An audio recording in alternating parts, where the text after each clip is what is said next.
வணக்கம். இன்னைக்கு நாம பார்க்க போற தலைப்பு ரொம்பவே முக்கியமானது. அறுவை சிகிச்சைக்கு முன்னும் பின்னும் ஒரு நோயாளியோட நாள்பட்ட மருந்துகளை எப்படி நிர்வகிக்கிறது. இது நோயாளி பாதுகாப்போட ஒரு முக்கியமான அங்கம். வாங்க இத பத்தி விரிவா பார்க்கலாம். நீங்க ஒன்னும் தெரிஞ்சுக்கணும். சர்ஜரிக்கு வர்ற நோயாளிகள்ல பாதிக்கு மேற்பட்டவங்க, அதாவது 50% அதிகமானவங்க குறைஞ்சது ஒரு நாள்பட்ட மருந்தையாவது எடுத்துக்கிட்டு இருக்காங்க. அப்படின்னா என்ன அர்த்தம்? உங்க ஒவ்வொரு ஷிஃப்ட்லயும் நீங்க இந்த சவாலை சந்திச்சுக்கிட்டு தான் இருக்கீங்க. நம்ம எல்லாருக்கும் முன்னாடி நிக்கிற முக்கியமான கேள்வி இதுதான். ஒரு மருந்த ஆபரேஷனுக்கு முன்னாடி தொடரலாமா இல்ல நிறுத்தணுமா? இந்த ஒரு முடிவை மட்டும் நம்ம சரியா எடுத்துட்டோம்னா பாதி மருந்து பிழைகளையும் நோயாளிக்கு வரக்கூடிய பெரிய ஆபத்துகளையும் தடுத்துடலாம். சரி, இன்னைக்கு நாம என்னென்ன பார்க்க போறோம்னா, முதல்ல இந்த ப்ரீ ஆப் மெடிகேஷன் சவால்னா என்னன்னு பார்ப்போம். அப்புறம் இதை சமாளிக்க 4 முக்கியமான கோட்பாடுகள் இருக்கு. அதுக்கப்புறம் கார்டியாக் மெடிசின்ஸ், அப்புறம் மத்த பொதுவான மருந்துகளுக்கான விதிகளை பத்தி பேசிட்டு, கடைசியா உங்க வேலைக்கு ரொம்ப உதவியா இருக்கக்கூடிய ஒரு சேஃப்டி செக்லிஸ்டோட முடிக்கலாம். ஓகே, முதல்ல இந்த சவாலோட ஆழம் என்னன்னு புரிஞ்சுக்கலாம். இதெல்லாம் ஏன் நாம இவ்ளோ சரியா செய்யணும்? அது ஏன் அவ்ளோ முக்கியம்? பாருங்க, மெடிகேஷன் எரர்ஸ் நோயாளிகளுக்கு பெரிய பாதிப்பை உண்டாக்குது.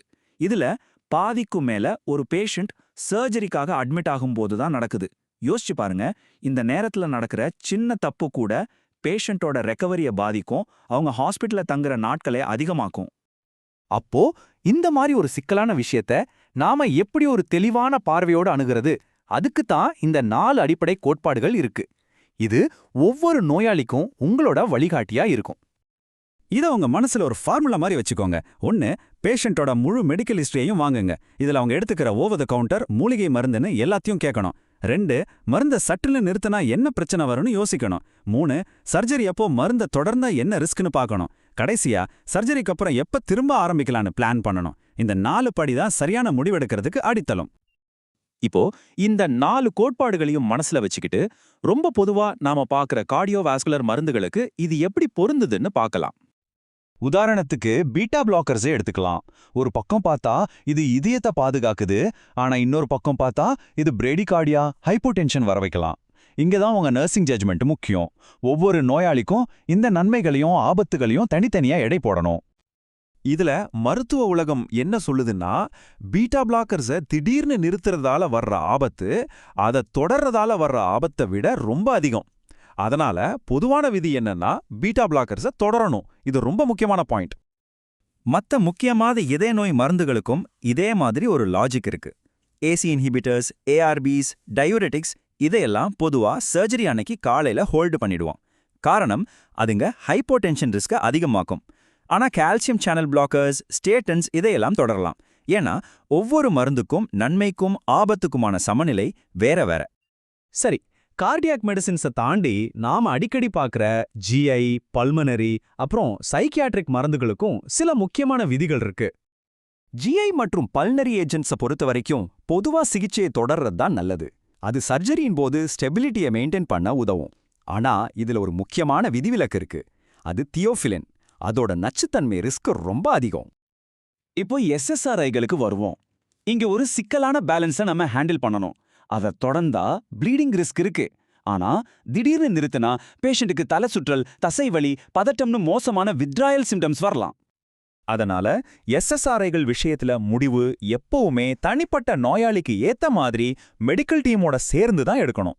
ஆனாலும் பொதுவா சாதாரண அறுவை சிகிச்சைகளுக்கு அதை தொடர்றது தான் வழக்கமான நடைமுறை. இப்ப நாம பார்க்க போறது கொஞ்சம் தந்திரமான மருந்துகள். இதுக்கு இன்னும் அதிக கவனமும் தெளிவான திட்டமிடலும் தேவைப்படும். பயாலஜிக் மருந்துகள் எடுத்துக்கிறவங்களுக்கு சர்ஜரியை சரியா டைம் பண்றது தான் ரொம்ப முக்கியம்.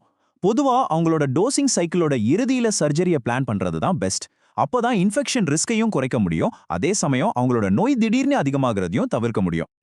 இது ஒரு ரொம்ப ரொம்ப முக்கியமான பாயிண்ட். நீங்க பேஷண்ட் கிட்ட ஹெர்பல் சப்ளிமெண்ட்ஸ் பத்தி நேரடியாவே கேட்கணும். ஏன்னா நிறைய பேரு அதை மருந்துனே நினைக்க மாட்டாங்க.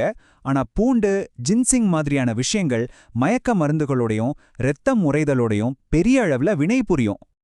ஹார்மோன் தெரப்பி மாதிரி இரத்த உறைதல், அதாவது VTA ரிஸ்கை பாதிக்கிற மருந்துகளுக்கு ஒரு நிலையான விதி கிடையாது.